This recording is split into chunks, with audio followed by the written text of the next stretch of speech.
ખેડૂત મિત્રો, અહીં આ રેડ ડાયમંડ જામફળી ફિલ્ડમાં કમ્પેરિઝન પ્લોટની અંદર શાકભાજીની બે વેરાયટીઓ, એક હરેશ ક્રાંતિ તુવેર શાકભાજી વેરાયટી અને બીજી સાગા શાકભાજી તુવેર વેરાયટી, બે વેરાયટીઓનું કમ્પેરિઝન પ્લોટમાં વાવેતર કરેલું છે, જેની અહીંયા આપણે સરખામણી કરીએ તો બંનેનું વાવેતર એક જ દિવસે થયું હતું.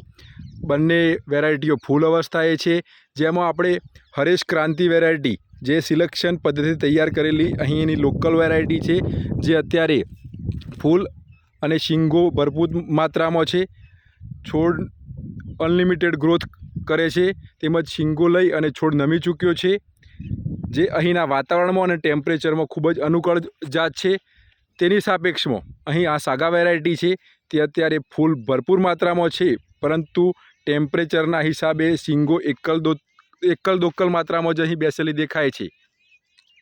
અહીં અત્યારે તુવરના બજાર ભાવ ખૂબ જ સારા છે, પરંતુ ઉત્પાદનનો અભાવ છે.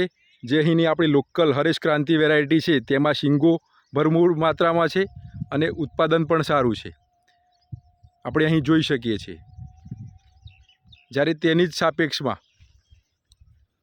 સાગા વેરાયટીમાં પ્રોડક્શન નહિવત માત્રામાં છે, જે ટેમ્પરેચરના હિસાબે એટલે જ ખેડૂત મિત્રોએ પોતાની સમજ પ્રમાણે આવા નિદર્શન પ્લોટોની મુલાકાત લઈ અને વધુ ઉત્પાદન આપતી જાતો, અહીંના વાતાવરણમાં અનુકૂળ જાતોનું વાવેતર કરવું જોઈએ અને પોતાની આર્થિક આવક વધારવી જોઈએ.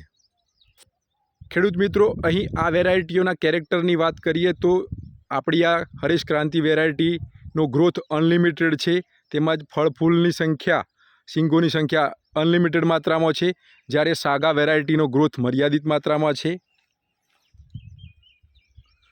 જેટલો છોડનો ગ્રોથ વધુ હોય તેટલું ઉત્પાદનની શક્યતાઓ વધી જતી હોય છે. અહીં આપણે આ પ્લોટમાં જોઈ શકીએ છીએ. આ સંપૂર્ણ પ્લોટમાં બંને વેરાયટીઓનું કમ્પેરિઝન વાવેતર કરેલું છે, આપણે જોઈ શકીએ છીએ.